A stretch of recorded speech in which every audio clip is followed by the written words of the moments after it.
toko fataovy bebe fitiavagna.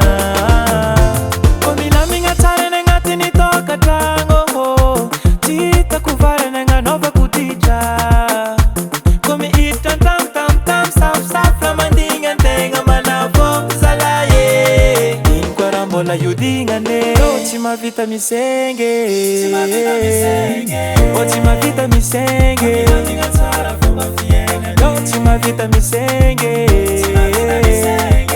tsy mahavita misenge.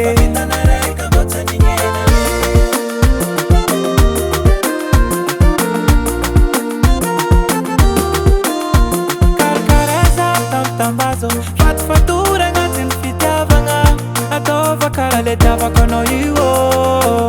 Wareraderaga ataovy masazy fô tsy bebe paro mesazy mafanigny mafanigny. Tsisy tokony andeha nampivarany lahy, olo mbadikagny fa tsy mila niniko. Zay raha tsy tianao tsy ataoko, tsy tiako mba tsy ataonao. Ka fimpitiavagna zegny anao tsy ahita azalahy. Mila mignatsarany agnatiny tokantragno, tsy hitako varany agnanaovako ditra. Koa mihiditra tam safosafo mandigny antegna manavo zalahy. Ino koa raha mbola iodignane, tsy mahavita misenge, tsy mahavita misenge, tsy mahavita misenge, tsy mahavita misenge.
Safosafo mandigny antegna manavo zalahy. Ino koa raha mbola iodignane.